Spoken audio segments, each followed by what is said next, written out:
Hi, welcome to Devika Ilangovan channel. இன்னைக்கு நம்மளோட சேனல்ல என்ன வீடியோ பார்க்க போறேன் அப்படின்றதுக்கு முன்னாடி ஃபர்ஸ்ட் உங்க எல்லார்கிட்டயும் சாரி சொல்லிக்கிறேன். ஏன்னா 5 மணிக்கெல்லாம் எப்பவுமே வீடியோஸ் வந்து அப்லோட் பண்ணுவேன். இன்னைக்கு வந்து பார்த்தீங்கன்னா ரொம்பவே லேட் ஆயிடுச்சு. மேக்ஸிமம் நான் இதை அப்லோட் பண்ணும்போது உங்களுக்கு எப்படி ஒரு 6:40 கிட்ட ஆயிடும்னு நினைக்கிறேன். வீடியோலாம் ரொம்ப கஷ்டப்பட்டு இன்னைக்கு எடுத்து முடிச்சிட்டேன். இருந்தாலுமே கொஞ்சம் டெக்னிக்கல் இஷ்யூஸ் இருந்ததுனால என்னால் வீடியோஸ் வந்து பார்த்தீங்கன்னா கரெக்ட் டைமுக்கு வந்து போட முடியல. அதே மாதிரி இன்னைக்கு வந்து பார்த்தீங்கன்னா ஒரு முக்கியமான ஒரு வீடியோன்னு கண்டிப்பாக சொல்லுவேன். எப்பவுமே நம்மளோட சேனலில் நான் ஏதாவது ஒரு வீடியோ போட்டேன் அப்படின்னா என்ன ரொம்ப பிடிச்சவங்க, நான் பண்ணுற விஷயங்கள் பிடிச்சவங்க அதை அப்படியே வந்து ஃபாலோ பண்ணுவாங்க. நிறைய பேர் என்கிட்ட கேட்டிருந்தது, அக்கா பூஜை ரூம் கிளீனிங் வந்து வீடியோவாக ஷேர் பண்ணுங்க அப்படின்னு சொல்லி கேட்டிருந்தீங்க. அதே மாதிரி இன்னொரு விஷயம் என்ன அப்படின்னு பார்த்தீங்கன்னா, சில பேர் சொன்னது நான் கேட்டிருந்தேன், சிஸ்டர் பூஜை ரூம் கிளீனிங் வந்து எப்பவுமே ரொட்டீனாக பண்ணுறது தானே, அதை ஏன் வீடியோவாக போட சொல்கிறீங்க அப்படின்னு கேட்டப்போ எனக்கு 2-3 பேர் சிமிலராக பதில் சொன்னாங்க. 2 பேரும் ஒரே மாதிரியான பதில் தான் சொல்லியிருந்தாங்க. என்ன சொன்னாங்க அப்படின்னா, அக்கா எனக்கு எப்போல்லாம் ரொம்ப டயர்டாக இருக்கோ, எப்போல்லாம் வேலையே செய்யக்கூடாது அப்படின்னு இருக்கோ, அப்போ நீங்கள் எப்போ வந்து வீடியோவில் வேலை பார்க்குற மாதிரி நான் பார்த்தேன் அப்படின்னா அக்காவே பண்ணுறாங்க, நம்மளும் கண்டிப்பாக இந்த வேலையெல்லாம் பண்ணணும் அப்படின்னு சொல்லிட்டு நான் வந்து என்னோட வேலையெல்லாம் ரொம்ப சீக்கிரமாக பண்ண ஆரம்பிச்சிருவேன்க்கா. அதனால தான் உங்ககிட்ட வந்து இப்போ ஆடி மாதம் வேற வரப்போகுதுல்ல, அதனால பூஜை ரூம் கிளீனிங் வீடியோ வந்து கேட்குறேன் அப்படின்னு சொல்லியிருந்தாங்க. கேட்கும்போது ரொம்ப ஹாப்பியாக இருந்துச்சு. அதனால என்ன பிடிச்சவங்களுக்காக தான் இந்த வீடியோ. மதியம் ஸ்ரதன் வந்து 1 மணிக்கு தான் வீட்டுக்கே கூட்டிகிட்டு வந்திருந்தேன். சாப்பாடெல்லாம் கொடுத்து அவனை தூங்க வச்சுட்டு ஆக்சுவலாக இன்னைக்கு ரொம்ப அவசரமாக இந்த வீடியோ வந்து எடுத்து உங்களுக்கு ஷேர் பண்ணுறேன். இல்லைனா நாளைக்கு தான் இந்த வேலை எல்லாமே வந்து பார்த்துருப்பேன். மேபி என்ன பிடிச்ச நம்மளோட சப்ஸ்கிரைபர் சிஸ்டர்ஸ்க்கு இந்த வீடியோ பிடிக்கும் அப்படின்றதுனால தான் வந்து ஷேர் பண்ணுறேன். ஸ்ரதனை தூங்க வச்சுட்டு அதுக்கப்புறம் தான் வீடியோஸ் எடுக்கணுன்றதை முன்னாடியே பிளான் பண்ணி வந்து வச்சுட்டேன். ஆக்சுவலாக இன்றைக்கி என்ன பிளான் பார்த்தீங்கன்னா, ஷூட்டிங் விளாக் போடலாம் அப்படி தான் இருந்தேன். நிறைய பேர் அக்கா ஆடி மாதம் வருது, ஆடி மாதத்துக்கு நீங்கள் என்ன பண்ணுவீங்க, அதை பற்றின வீடியோஸ் வந்து போடுங்க அப்படின்ற மாதிரி நிறைய பேர் வந்து கேட்டிருந்தாங்க. பட் வந்து பார்த்தீங்கன்னா அதை தாண்டி அக்கா கிளீனிங்லாம் நீங்கள் பண்ணிட்டீங்களா அப்படின்னு கேட்டவங்களுக்காக தான் இந்த வீடியோ. இன்றைக்கி என்னோட பூஜை ரூம் வந்து பார்த்தீங்கன்னா ஃபுல்லாகவே டீப் கிளீனிங் தான் வந்து பண்ண போகிறேன். எப்போவுமே பூஜை ரூம்னு இல்லை, நீங்கள் எந்த வேலை செய்ய போகிறீங்க அப்படின்னாலும் ஐயோ இன்னைக்கு இந்த வேலை இருக்கே, நாளைக்கு இந்த வேலை இருக்கே அப்படின்னு சலிப்போட எப்போவுமே ஒரு விஷயத்த ஆரம்பிக்காதீங்க. ஏன் அப்படின்னா எப்போவுமே சலிப்போட ஒரு விஷயத்த நீங்கள் ஸ்டார்ட் பண்ணும்போது அது உங்களுக்கு ரொம்ப கஷ்டமாக இருக்கும். அந்த வேலை எப்படா முடியுன்ற மாதிரி இருக்கும். நமக்கு முன்னாடி நாள்லேருந்தே ஐயோ நாளைக்கு அந்த வேலை இருக்குது அப்படின்ற ப்ரெஷர் வந்து ஸ்டார்ட் ஆகிடும். நீங்கள் பூஜை ரூம் க்ளீன் பண்ண போகிறீங்க, ஆடி மாதத்துக்கு வீடு க்ளீன் பண்ண போகிறீங்க அப்படின்னா ரொம்ப சந்தோஷமாக உங்களோட வேலையை வந்து ஸ்டார்ட் பண்ணுங்கள். ஆடி மாதம் வரப்போகுது, இனிமேல் எல்லாமே நமக்கு நல்லதாக தான் நடக்கும், நம்ம வீடு ரொம்ப பாசிட்டிவாக இருக்கும் அப்படின்ற ஏதோ ஒரு நம்பிக்கையோட உங்களோட வேலையை வந்து ஸ்டார்ட் பண்ணுங்கள். நான் அப்படி தான் எந்த வேலை பண்ணாலுமே வந்து ஸ்டார்ட் பண்ணுவேன். ஃபஸ்ட்டு பூஜை ரூம் கிளீனிங் அப்படின்ன உடனே வந்து பார்த்தீங்கன்னா ஃபோட்டோ ஒன்று கீழே விழுந்துச்சா, நிறைய பேர் பண்ணுற மிஸ்டேக் என்ன அப்படின்னா, இந்த மாதிரி ஏதாவது தவறுச்சு அப்படின்னா, அக்கா நான் வந்து இப்போ பூஜை ரூமில் வந்து க்ளீன் பண்ணிட்டு இருந்தேன், ஃபோட்டோ கீழே விழுந்துருச்சு, லேசாக விரிசல் ஆயிடுச்சு, ஏதாவது வந்து நடக்குமா அப்படின்னு நமக்கு உடனே நெகட்டிவ் தாட் வந்து போகும். எப்போவுமே அந்த மாதிரி யோசிக்காதீங்க. நானுமே முன்னாடி இப்படி யோசிச்சுட்டு தான் இருந்தேன். பட் இப்போல்லாம் ஏதாவது ஒரு விஷயம் தவறி உடஞ்சிருச்சு அப்படின்னா, ஓ இது வந்து எனக்கு ஏதோ பெருசாக வர வேண்டிய ஆபத்து சின்னதாக முடிஞ்சிருச்சு அப்படின்னு நானே எனக்குள்ளே வந்து சொல்லிப்பேன். இப்போ ஃபோட்டோ தவறுனதுக்கு முன்னாடி இருந்த தேவியாக இருந்தேன்னா ஒரு 2 மணி நேரம் உட்காந்து அழுதுருப்பேன். ஐயோ ஃபோட்டோ வந்து கை தவறி கீழே விழுந்துருச்சு, அது வேற எங்கள் குலதெய்வ சாமி வேற, அப்போ கீழே விழுந்துச்சு அப்படின்னு ரொம்ப கவலைப்பட்டு அழுதுருப்பேன். பட் அவர் கீழே விழுந்தப்போ எனக்கு தோணுன விஷயம் என்னன்னா, தவறுது, அப்போ ஏதோ எனக்கு நல்லது வந்து பண்ண போறாரு அப்படின்னு நினச்சிட்டு தான் இன்னும் ரொம்ப ஹாப்பியாக ரொம்ப ஆக்டிவாக என்னோட பூஜை ரூமை வந்து க்ளீன் பண்ணுறதுக்கு வந்து ஸ்டார்ட் பண்ணிட்டேன். ஃபஸ்ட்டு ஒட்டடை அடிச்சிடலாம் அப்படின்னு சொல்லிட்டு எல்லா ஃபோட்டோஸ்க்கு மேலே இருக்கிற ஒட்டடை எல்லாமே அடிச்சாச்சு. ஒட்டடை குச்சி இருந்துச்சு, பார்த்தா அதை காணோம். அதனால இருந்த துணியை வச்சு சும்மா எல்லா இடத்துலையுமே இந்த மாதிரி ஒட்டடை வந்து அடிச்சு விட்டேன். இப்போ ஆடி மாதம் வர போகிறதுனால ஃபுல்லாகவே வந்து ஒரு டீப் கிளீனிங் பண்ணிடலாம் அப்படின்னு சொல்லிட்டு தான் இன்றைக்கி வந்து ஸ்டார்ட் பண்ணியிருந்தேன். ஃபஸ்ட்டு என்ன பண்ணியிருந்தேன் அப்படின்னா, ஒட்டடை எல்லாமே அடித்து முடிச்சுட்டு சாமி ஃபோட்டோஸ் எல்லாம் இருந்துச்சு. நம்ம குட்டி குட்டி பூவெல்லாம் வைக்கிறதுனால அங்கங்கே வந்து பார்த்திங்கன்னா பூ எல்லாமே உள்ளே போய் விழுந்துருந்துச்சு. நான் எப்போவுமே க்ளீன் பண்ணுறேன் அப்படின்னா, அதுவும் ஃபோட்டோஸ் எல்லாம் துடைக்கிறேன் அப்படின்னா நிறைய பேர் பன்னீர் வச்சு வந்து துடைப்பாங்க. பட் நான் வந்து பார்த்திங்கன்னா ஜவ்வாது வந்து எப்போவுமே தண்ணியில் கலந்து அப்படி தான் ஃபோட்டோஸ் எல்லாமே வந்து துடைச்சி விடுவேன். ஏன் அப்படின்னா ரொம்ப பளிச்சுன்னு இருக்கும். அதை தாண்டி அந்த பூஜை ரூமில் ஜவ்வாதோட வாசனை இன்னும் நமக்கு ஒரு பாசிட்டிவான ஃபீல் வந்து எப்போவுமே கொடுக்கும். அதனால் தண்ணியில் இந்த மாதிரி ஒரு 5-6 சொட்டு வந்து விட்டுட்டு அதுக்கப்புறமா தான் சாமி ஃபோட்டோ எல்லாத்தையுமே வந்து துடைக்க வந்து ஆரம்பிப்பேன். சாமி ஃபோட்டோ வீக்லியோ, மந்த்லியோ துடைப்பேனான்னு கேட்டிங்கன்னா, கண்டிப்பா கிடையாது. இந்த மாரி ஏதாவது ஃபெஸ்டிவல் வருது, தீபாவளி வரப்போது, பொங்கல் வரப்போது, ஆடி மாசம் வரப்போது அப்படின்னா மட்டும் தான் இதெல்லாம் எடுத்து துடைக்கிற மாதிரி இருக்கும். மத்தபடி சும்மா வேணா தொடச்சு விடுவேனே தவிர, இந்த மாதிரி ஃபுல்லா டீப் கிளீனிங்லாம் எப்பவுமே வந்து பண்றது வந்து கிடையாது. ஏன்னா, அதுக்கான டைமுமே எனக்கு வந்து இல்ல. இது வந்து பார்த்தீங்கன்னா, மாடசாமி. இவர் தான் எங்களோட குலதெய்வம். அதனால உங்ககிட்ட காமிக்கணும் அப்படின்னு சொல்லி நெனச்சேன். அடுத்தது வந்து பார்த்தீங்கன்னா, பெருமாள். பெருமாளுமே எனக்கு ரொம்ப வந்து பிடிக்கும். மேல வந்து பார்த்தீங்கன்னா, ஒரு பெரிய பெருமாள் இருப்பாரு. எடுத்தெல்லாம் தொடைக்க முடியாது எல்லா ஃபோட்டோஸையும் நம்ம வீட்ல. ஏன்னா, எல்லாமே ஸ்டிக்கர் போட்டு ஒட்டி வச்சிருக்கேன். அதனால தான் அப்படியே வந்து தொடச்சிட்டு இருக்கேன். நார்மலா இருக்கிறத விட இந்த மாரி ஜவ்வாது போட்டு தொடைக்கும்போது நிஜமாவே ஒரு மாரி கொஞ்சம் ஷைனிங்கா இருக்கிறத தாண்டி, அந்த பூஜை ரூம்குள்ள எப்ப நீங்க போனாலும், அந்த ஜவ்வாதோட வாசனை உங்களுக்கு இருந்துகிட்டே இருக்கும். கண்டிப்பா ட்ரை பண்ணி பாருங்க. ஒரு மாரி நல்ல ஃபீல் வந்து குடுக்கும். அது ஈரமா இருக்கிறத விட, அது காயும்ல. காய காய அந்த வாசனை வந்து பார்த்தீங்கன்னா, இன்னும் ரொம்ப நல்லாருக்கும். அதே மாதிரி இந்த மாலைய பத்தி நெறைய பேர் கேட்டுட்டே இருந்தீங்க. "அக்கா சாய்பாபாக்கு ஒரு மணில மாலை போட்டிருக்கீங்கல்ல, அது வந்து எங்க வாங்குனீங்க?" அப்படின்னு சொல்லிட்டு. ஆக்சுவலா அது ஸ்க்ரீன்ல போட்டிருந்த அந்த பீட்ஸ் மாலை அது. பீட்ஸ் தான் அது. அது வந்து பார்த்தீங்கன்னா, கட் ஆயிடுச்சு. சரி அத வேஸ்ட் பண்ண வேண்டாம் அப்படின்றதுனால, சரி பாபாக்கு போடலாமே அப்படின்றதுக்காக போட்டிருக்கேன். முன்னாடி பார்த்ததுக்கும், இப்ப தொடச்சதுக்கு அப்புறம் பார்க்கறதுக்குமே உங்களுக்கு நல்ல டிஃபரன்ஸ் வந்து இருக்கும். எவ்வளோ பளிச்சுன்னு இருக்குன்னு பாருங்க. அத தாண்டி நிஜமாவே ஒரு குட் ஃபீல் வந்து குடுக்கும். கண்டிப்பா வந்து ட்ரை பண்ணி வந்து பாருங்க. நான் எப்பவுமே இத மாரி தான் வந்து ஃபாலோ பண்ணுவேன். ஃபுல்லாவுமே வந்து தொடச்சு விட்டாச்சா, மேல இருக்கிற ஃபோட்டோஸ் எல்லாமே இவ்வளோதான். பட் கீழ வந்து பார்த்தீங்கன்னா, நம்மகிட்ட நெறைய சாமி சிலைங்கள்லாம் வந்து இருக்கு. மேல வந்து தொடச்சு விட்டா வேலை எல்லாமே முடிஞ்சிரும். பட் கீழ வந்து பார்த்தீங்கன்னா, அவ்ளோ பாத்திரம் வந்து இருக்கு. பூஜை பாத்திரம்லாம். நானுமே இந்த 1 வீக்கா எனக்கு உடம்பு சரியில்லாதனால பூஜை ரூம் வந்து கிளீன் பண்ண முடியல. அதனால பூஜை ரூம் ரொம்ப மோசமான நிலைமையில தான் இருந்துச்சு. எனக்கு ரொம்ப நீட்டா இருக்கணும் அப்படின்னு எப்பவுமே வந்து நெனப்பேன். பூஜை பாத்திரம்லாம் வந்து பார்த்தீங்கன்னா, இப்ப தான் வாஷ் பண்ணி வச்சிருந்தேன். ஆ ஒரு 1 வீக் முன்னாடி தான் வாஷ் பண்ணியிருந்தேன். இருந்தாலும் புதுசா வாஷ் பண்ணோம் அப்படின்றதுனால, ஃபர்ஸ்ட்டு அது எல்லாத்தையும் எடுத்துடலான்னு சொல்லி எடுத்துட்டுருக்கேன்.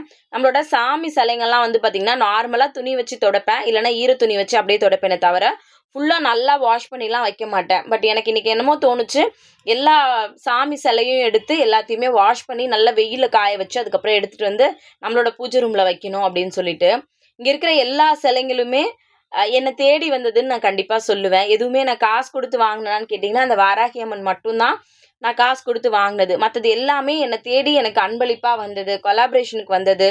அதெல்லாம் பார்க்கும்போது எனக்கு இன்னும் ரொம்ப ஹேப்பியா வந்து இருக்கும். நான் பழைய வீட்ல இருக்கும்போது எனக்கு அடிக்கடி ஒரு கமெண்ட் வரும்.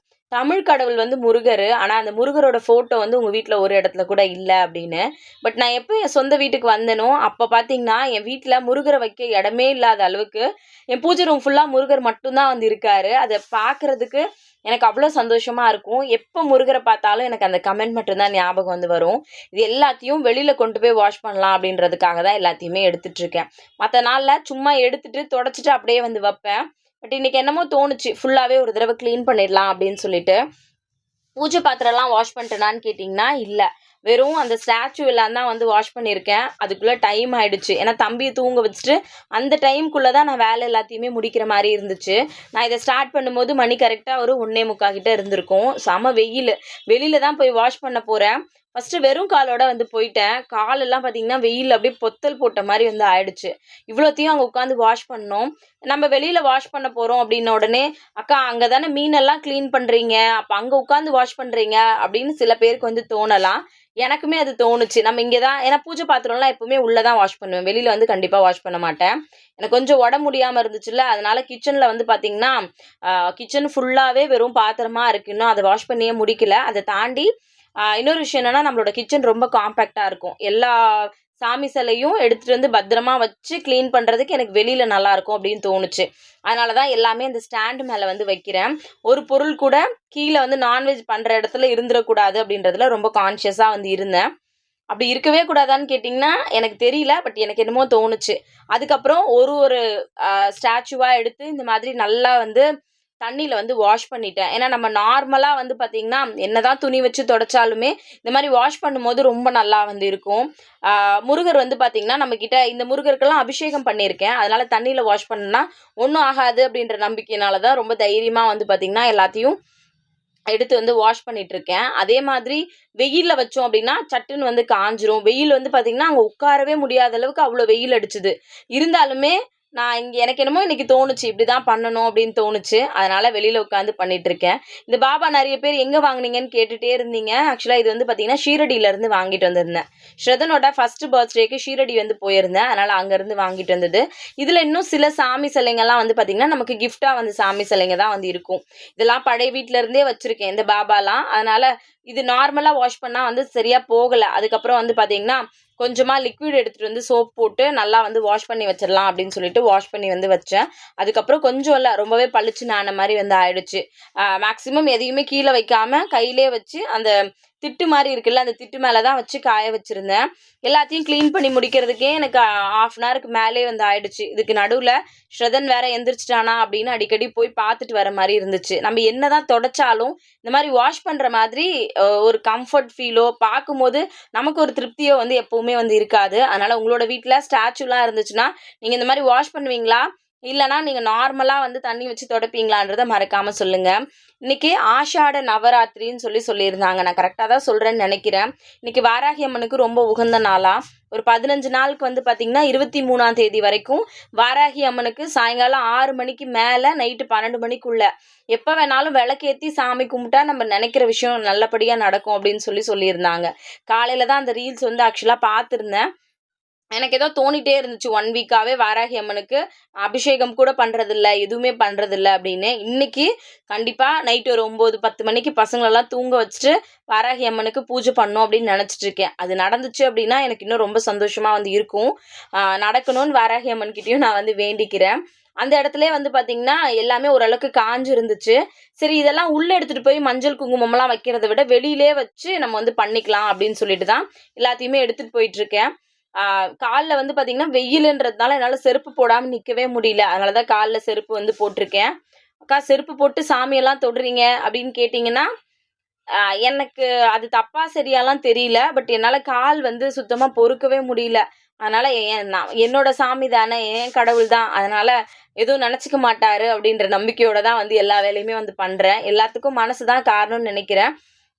ஆ சில பேருக்கு அது தப்பா படலாம். சில பேருக்கு அது சரின்னு படலாம். என்னோட சிச்சுவேஷன் என்னவோ அதுக்கேத்த மாரி தான் நான் வந்து பண்ணியிருந்தேன்.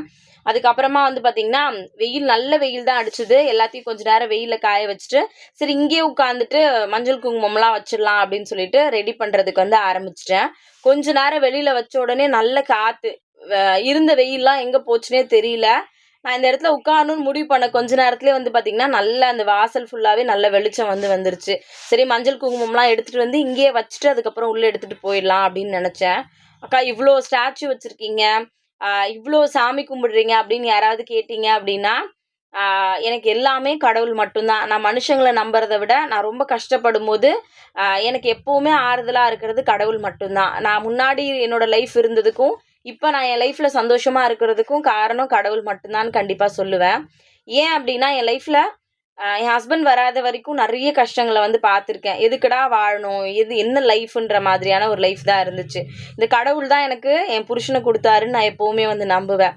அதே மாதிரி என் 2 பசங்களும் அந்த மாரி தான். அத தாண்டி வாடகை வீட்ல ரொம்ப கஷ்டப்பட்டுட்டு இருக்கும்போது, ஆ ரொம்ப நாள் அழுதுருக்கேன். "என்ன ஏன் இப்படி வச்சிருக்க? இங்கேருந்து எப்ப நான் போவேன்?" அப்படின்னு யோசிச்ச நாள்லாம் நெறைய வந்து இருக்கு. நான் எப்படி நெனச்சேனோ, நான் எப்படி கேட்டேனோ, நான் எப்படி சாமிகிட்ட எனக்கு ஒரு வீடு வேணும்னு கேட்டேனோ, அதே மாதிரியான ஒரு வீட்ட தான் எனக்கு வந்து குடுத்துருக்காரு. எந்த டிஸ்டர்பன்ஸும் இல்லாம, நான் எப்ப விளக்கேத்தணும்னு நெனச்சாலும், எப்ப மணி அடிச்சு சாமி கும்பிடணும்னு நெனச்சாலும், யாரும் எதுவும் சொல்லாம, ஐயய்யோ! இவங்களுக்கு தெரிஞ்சா ஏதாவது நெனச்சுப்பாங்களோ, இவங்க ஏதாவது நம்மள கேள்வி கேட்பாங்களோ, இவங்களுக்கு தெரியாம விளக்கேத்திட்டு வாசல்ல இருந்து உள்ள எடுத்துட்டு போய் வைக்கிறது, அந்த மாரிலாம் எதுவும் இல்லாம, நான் உனக்கு எப்போ வந்து காலையில 4 மணிக்கு உன்ன கும்பிடணும்னு தோணுச்சுன்னா, 4 மணிக்கு நான் சாமி அடிச்சு மணி அடிச்சு சாமி கும்பிடணும். நைட்டு 10 மணிக்கு உன்கிட்ட ஏதாவது வேண்டிட்டு, நான் ஏதாவது ஒரு விஷயம் பண்ணணும் அப்டின்னா, அந்த மாதிரி பண்ணணும். என் வீட்ல எப்போ வந்து நான் சாம்பிராணி போடணும்னு தோணுதோ, அப்ப சாம்பிராணி போடணும். எப்ப விளக்கேத்தணும்னு தோணுதோ, வாசல்ல விளக்கு வைக்கணும். வாசல்ல கோலம் போடணும். அந்த மாதிரியான ஒரு வீடு எனக்கு குடு. அந்த மாரியான ஒரு சூழ்நிலை குடுன்னு நெறைய அழுத நாள்லாம் வந்து ரொம்ப ஜாஸ்தி. நான் எப்படி கேட்டேனோ, அதே மாதிரியான ஒரு வீடு தான் இது. அத தாண்டி நான் இவ வீடு வாங்கிட்டா. பட் வந்து பார்த்தீங்கன்னா, லோன்ல தானே வீடு வாங்கியிருக்கா. இந்த வீட்ட வித்துட்டு போறதுக்குலாம் இவ ரொம்ப நாள் ஆகாது. இந்த வீட்டு லோன இவ எப்படி அடைக்கலான்னு பார்க்கலான்னு, என் வீட்டுக்கே வந்து சாபம் குடுத்துட்டு போனவங்கலாம் நெறைய பேர் வந்து இருக்காங்க. பட் நான் கடவுள்கிட்ட போய் சொன்னது ஒரே விஷயம் தான். நான் யாரையும் ஏமாத்தி இந்த விஷயம் வந்து பண்ணல. எனக்கு நீ இது குடுத்த வீடு. இந்த வீட்டை வந்து இது எப்பவுமே என்னோடதா சொந்தமா இருக்கணும் அப்படின்னு கடவுள்கிட்ட கேட்ட ஒரு 10-15 நாள்லயே எப்படி நான் என் வீடு லோனை க்ளோஸ் பண்ணேன்னு என்னால் இது வரைக்கும் நம்பவே முடியல. யார் என்ன சொன்னா என்ன, எப்பவும் நான் உன் கூட தான் இருக்கேன் அப்படின்னு சொல்ற மாதிரி எல்லாருக்கும் பதில் சொல்ற மாதிரியான ஒரு விஷயத்த வந்து இந்த கடவுள் தான் எனக்கு பண்ணி கொடுத்தாரு. அதனால எப்பவுமே இங்க இருக்க எல்லா கடவுளையும் நான் நம்புறேன். எல்லாமே உருவம் மட்டும்தான் வேற. பட் எல்லாருக்கும் சக்தி ஒண்ணுதான் அப்படின்றது என்னோட பெரிய நம்பிக்கை. வெளியில வந்து பாத்தீங்கன்னா ஃபுல்லா இந்த மாதிரி மஞ்சள் குங்குமம்லாம் வச்சு முடிச்சுட்டு அப்படியே உள்ள வந்தாச்சு. ஒரு ஒன் வீக்கா பூவெல்லாம் சரியா மாத்தல, எதுவுமே பண்ணல. அதனால நிறைய பூ காஞ்சு போய் வந்து இருந்துச்சு. எல்லாத்தையுமே வந்து தொடச்சு விட்டுட்டேன். அதே மாதிரி நான் முன்னாடியே சொல்லியிருந்தேன்ல, அந்த தண்ணியில வந்து லிக்விட் போட்டிருந்தேன்னு சொல்லிட்டு, அதை வச்சு தான் ஃபுல்லாவே வந்து தொடச்சு விட்டுருந்தேன். இதெல்லாம் தொடச்சு முடிச்சுட்டு பாத்திரம்லாம் வந்து அப்புறமா வாஷ் பண்ணிக்கலாம், பூஜை பாத்திரம்லாம் அப்படின்னு சொல்லிட்டு விட்டுட்டேன். இது வந்து பார்த்தீங்கன்னா நார்மல் டைல்ஸாக தான் வந்து இருந்துச்சு. இதில் வந்து அந்த ஸ்டிக்கர் தான் வந்து ஒட்டியிருக்கேன். அந்த கடப்பாக்கல் சொல்லுவாங்கள்ல, அந்த கல் தான் அது. அது ஒரு மாதிரி ரொம்ப பிளாக்காக இருக்குது அப்படின்றதுனால அது மேலே வந்து இந்த மாதிரி ரோஸ் வந்து வச்சேன். அதுக்கப்புறம் கீழே இருந்த சாமி ஃபோட்டோலாம் மஞ்சள் குங்குமம்லாம் வச்சு அதையுமே வந்து ரெடி பண்ணி வந்து வச்சாச்சு. என்னோட பூஜை ரூம் வெளியில் வந்து அதாவது சாமி சிலையெல்லாம் ரெடி பண்ணிட்டேன். பட் உள்ளே வந்து எப்படிடா பண்ண போகிறேன், எப்படி பண்ணி ரெடி பண்ணுறது அப்படின்னு நிஜமாவே ரொம்ப பெரிய யோசனையாக தான் வந்து இருந்துச்சு. அதுக்கப்புறம் சரி கொஞ்சம் கொஞ்சமாக பண்ணிக்கலாம் அப்படின்னு சொல்லிட்டு உள்ளே வந்து வந்தாச்சு. ஏன்னா பூஜை ரூம் வந்து பார்த்திங்கன்னா அவ்வளோ மோசமாக இருந்துச்சு. ஃபீவராக இருக்கும்போது விளக்கேற்றுவேன். பட் என்னால் க்ளீன் பண்ணலாம் முடியாது. அங்கே இப்போ விளக்கேற்றி முடிச்சுட்டு நான் வந்து படுத்துட்டா போதும் அப்படின்ற மாதிரி தான் எனக்கு வந்து இருந்துச்சு. பட் இன்றைக்கி நான் ரொம்ப பெட்டராக வந்து இருக்கேன். எல்லாத்தையும் க்ளீன் பண்ணது எல்லாத்தையுமே கொஞ்சம் கொஞ்சமாக உள்ளே எடுத்துகிட்டு வந்து வச்சு பழைய மாதிரி அரேஞ்ச் பண்ண வந்து ஆரம்பிச்சாச்சு. இன்னும் பூஜை பாத்திரம்லாம் நாளைக்கு தான் வாஷ் பண்ண போகிறேன். மறுபடியும் வெள்ளிக்கிழமையிலேருந்து வந்து பார்த்திங்கன்னா பிரம்ம முகூர்த்த பூஜை வந்து புதுசாக ஸ்டார்ட் பண்ணலாம் அப்படின்னு இருக்கேன். அதனால் நாளைக்கு வாஷ் பண்ணால் கரெக்டாக வந்து இருக்கும் அப்படின்றதுனால எல்லாத்தையும் எடுத்து வச்சுருக்கேன். ஒரு வேளை இன்றைக்கி ஏதாவது டைம் கிடச்சிது அப்படின்னா கண்டிப்பாக அதையுமே வந்து பண்ணிடலாம் அப்படின்னு சொல்லிட்டு இருக்கேன். நம்ம வீட்டில் வந்து பார்த்திங்கன்னா இந்த மாதிரி சர்க்கோண மனை எல்லாமே வந்து இருக்கும். இந்த மனை வந்து பார்த்திங்கன்னா நம்மளோட பழைய வீட்டில் இருந்த மனை. இது இந்த பூஜை ரூம் பற்றி கண்டிப்பாக சொல்லணும். நம்மளோட ரொம்ப காம்பேக்டாக வந்து இருக்கும். நான் ஒரு ஆள் தான் உட்காரவே வந்து முடியும். அந்த மாதிரியான ஒரு பூஜை ரூம் தான் நம்மளோடது. மேக்ஸிமம் 2 பேர் நிற்கலாம். அதுவுமே கொஞ்சம் இடுக்கிட்டு நிற்கிற மாதிரி தான் வந்து இருக்கும். அந்த இடத்துல அந்த ஸ்டோரேஜ் பாக்ஸ் வச்சதுனால நிறைய ஸ்பேஸ் வந்து எனக்கு அதனால் வந்து நிறைய ஸ்பேஸ் வந்து எடுத்துக்காமல் ஓரளவுக்கு கம்ஃபர்ட்டாக இருக்க மாதிரி இருக்கும். பட் என்ன அப்படின்னா முன்னாடி இருந்த வீட்டில் வந்து வெறும் ஸ்டாண்டு மட்டும் தான் வச்சுருந்தோம். இந்த வீட்டில் தனியாக பூஜை ரூம் இருக்கிறதே எனக்கு ரொம்ப பிடிச்சிருந்துச்சு இந்த வீட்டில். யார் வந்தாலும் கேட்குறது, எப்படி குட்டியாக இருக்குது, இவ்வளோ குட்டியாக இருக்குது பூஜை ரூம் அப்படின்னு. அதே மாதிரி கிழக்கு பார்த்துருந்தா ரொம்ப நல்லதுன்னு சொல்லுவாங்க. எங்கள் வீட்டு பூஜை ரூம் வந்து கிழக்கு பார்த்த மாதிரி தான் வந்து இருக்கும். அதாவது கடவுள் கொடுக்கும்போது நமக்கு எல்லாமே எனக்கு பார்த்து பார்த்து தான் கொடுத்தாருன்னு கண்டிப்பாக நான் வந்து சொல்லுவேன். ஒரு விஷயமும் எனக்கு எதெல்லாம் போதும்னு தோணுதோ, என் மனசுக்கு எதெல்லாம் திருப்தியாக இருக்குமோ, எனக்கு இது இருந்தாலே வந்து போதும். இதுக்கு மேலே எனக்கு பெரிய பூஜை ரூம் இருக்கணும்லாம் அவசியமே வந்து கிடையாது. அந்த ஃபஸ்ட்டு வரும்போது ஒரு 3 ஃபோட்டோ 4 ஃபோட்டோ தான் அந்த இடத்துல வச்சுருந்தேன் அந்த ஸ்டாண்டில். பட் அதுக்கப்புறம் வந்து பார்த்திங்கன்னா அந்த இடம் ஃபுல்லாக வெறும் சாமி சிலைங்க தான். அதுக்கப்புறம் எனக்கு சாமி சிலை வந்துச்சான்னு கேட்டிங்கன்னா கிடையாது. அது தேவையான அளவுக்கு வந்து ஃபுல்லாகவே வந்து இருந்துச்சு. அதனால் ஒன்று ஒன்றா எடுத்துகிட்டு போய் அதுக்கப்புறம் அரேஞ்ச் பண்ணுறதுக்கு வந்து உள்ளே வந்து ரெடி பண்ணி வச்சுட்டேன். அழகாக எல்லா இடத்தையும் வந்து ரெடி பண்ணி வந்து வச்சாச்சு. எதுக்கெல்லாம் மஞ்சள் குங்குமம் வைக்கணுமோ அதுக்கு மட்டும்தான் வச்சுருந்தேன். எப்போவுமே பாபாவுக்கு மஞ்சள் குங்குமம் வைக்க மாட்டேன். ஏன் அப்படின்னா அது வெள்ளை கலரில் இருக்கிறதுனால அதில் மஞ்சள் வச்ச உடனே வந்து நல்லா வந்து ஒட்டிக்கும். அதனால் எனக்கு பாபா வந்து அப்படி வெள்ளையாக பார்க்குறது எனக்கு ரொம்ப பிடிக்கும். அதில் வேண்டான்றதுனால எப்போவுமே அவருக்கு அந்த மாதிரி வந்து வைக்கிறது வந்து கிடையாது. என்னோடய பூஜை ரூமை நான் இப்படி தான் வந்து செட் பண்ணேன். நீங்கள் உங்களோட க்ளீனிங் ஒர்க்லாம் ஸ்டார்ட் பண்ணிட்டீங்களா? பூஜை ரூம்லாம் டீப் க்ளீனிங் பண்ண போகிறீங்களா? என்னன்றதை மறக்காமல் கமெண்ட்டில் வந்து சொல்லுங்கள். நேற்று போட்டிருந்த வீடியோவுக்கு நிஜமாவே நல்ல ரெஸ்பான்ஸ் வந்து கொடுத்துருந்தீங்க. அதே மாதிரி அக்கா ஷூட்டிங் எல்லாம் போயிட்டு வந்துட்டீங்களா, எப்படி இருந்துச்சுன்னெலாம் கேட்டிருந்தீங்க. படத்தோட பேரெல்லாம் கேட்டிருந்தீங்க. பட் படத்தோட பேர் எனக்கே இன்னும் தெரியல. கண்டிப்பாக தெரிஞ்சதுன்னா அதையுமே வீடியோஸில் வந்து நான் அப்லோட் வந்து பண்ணுறேன். பூஜை ரூமில் வந்து பார்த்திங்கன்னா இந்த மாதிரி இது ஆக்சுவலாக குபேர பூஜை பண்ணுறதுக்கான மனை. குபேர பூஜைலாம் பண்ணணும் அப்படின்றது நிஜமாவே பெரிய ஆசை தான். பட் அதுக்கான டைம் எல்லாம் கிடைக்கிறதில்ல. இனிமேலாவது கொஞ்சம் கொஞ்சமாக அதெல்லாம் பண்ணணும் அப்படின்னு நினைக்கிறேன். ஏன்னா எப்போல்லாம் வீட்டில் விளக்கேற்றி எனக்கு பிடிச்ச மாதிரி சாமி கும்பிட்றனோ அப்போல்லாம் கடவுள் என் கூடவே இருக்க மாதிரி எனக்கு எப்போவுமே ஒரு பெரிய நம்பிக்கை இருக்கும். வீட்டில் விளக்கேற்றினாலும் என் கூட தான் இருக்கார். இருந்தாலும் வீட்டில் விளக்கெல்லாம் ஏற்றும் போது என்னை தாண்டி வீட்டில் இருக்கவங்களுக்குமே ஒரு பாசிட்டிவான வைப் வந்து கண்டிப்பாக இருக்கும். எல்லா விஷயத்தையும் என்னோடய பூஜை ரூமில் இப்படி தான் பார்த்து பார்த்து நான் வந்து செட் பண்ணுவேன். ஒரு வழியாக என்னோடய பூஜை ரூம் ஃபுல்லாகவே நான் வந்து நீட் பண்ணி வந்து முடிச்சிட்டேன். அதையுமே இதில் அட்டாச் வந்து பண்ணியிருக்கேன். இந்த வீடியோ பார்த்துட்டு எப்படி இருந்துச்சு அப்படின்றத மறக்காமல் சொல்லுங்கள். நிஜமாவே ரொம்ப நேரம் ஒரு 2.5 மணி நேரம் கிட்ட உங்களுக்காக தான் வந்து நான் இந்த வீடியோஸே வந்து எடுத்தேன். வீடியோ எடுக்கும்போது நம்ம ஸ்டாண்டெல்லாம் மாற்றி மாற்றி வச்சு ஆங்கிள் மாற்றி மாற்றி வச்சு எடுக்கிற மாதிரி வந்து இருக்கும். அதனால் டைம் வந்து இன்னும் ரொம்ப ஜாஸ்தியாகவே இருந்துச்சு. மேபி இந்த வீடியோ பார்த்துட்டு யாராவது பூஜை ரூம் க்ளீன் பண்ணல, அட அப்புறம் பண்ணிக்கலாம் அப்படின்னு இருந்தால் கூட மேபி உங்களுக்கு இதை பார்த்துட்டு நம்மளுமே பண்ணணும், நம்மளுமே இன்னும் நீட்டாக பண்ணணும் அப்படின்னு தோணுச்சுன்னா எனக்கு அது இன்னும் ரொம்ப சந்தோஷமாக இருக்கும். அதுக்காக தான் இந்த விஷயத்த நான் வந்து ஷேர் பண்ணுறேன். கண்டிப்பாக இந்த வீடியோ உங்களுக்குமே பிடிச்சிருக்கும் அப்படின்னு சொல்லிட்டு நம்புகிறேன். இந்த வீடியோ பிடிச்சிருந்துச்சா இல்லையான்றதை மறக்காமல் கமெண்ட்டில் சொல்லுங்கள். ஆடி வெள்ளிக்கு என்னெல்லாம் பண்ணுவோன்றதை பற்றி வீடியோஸ் கேட்டிருந்தீங்க. கண்டிப்பாக நாளைக்கு முடிஞ்ச அளவுக்கு ஷேர் பண்ணுறதுக்கு ட்ரை பண்ணுறேன். நான் எப்படி பண்ணுவேனோ அதை பற்றி உங்ககிட்ட சொல்கிறேன். பூஜை ரூம் ஃபைனலாக இப்படி தான் நான் வந்து டீப் க்ளீனிங் வந்து பண்ணியிருந்தேன். எப்படி இருக்குது அப்படின்றதையும் மறக்காமல் கமெண்ட்டில் வந்து சொல்லுங்கள். இன்னும் பூஜை பாத்திரம்லாம் வாஷ் பண்ணிவிட்டு விளக்கு ஏற்றும் போது வெள்ளிக்கிழமை அன்னைக்கு மொத்தமாக நம்மளோட பூஜை ரூம் வந்து காமிக்கிறேன். Thank you so much. இந்த வீடியோ உங்களுக்கு பிடிச்சிருந்துச்சு அப்படின்னா உங்களுக்கு பிடிச்ச யாருக்காவது கண்டிப்பாக ஷேர் பண்ணுங்கள். அதே மாதிரி நீங்கள் சேனலை சப்ஸ்கிரைபே பண்ணாமல் பார்க்குறீங்க அப்படின்னா கண்டிப்பாக நம்மளோட சேனலை சப்ஸ்கிரைப் வந்து பண்ணி வச்சுக்கோங்க.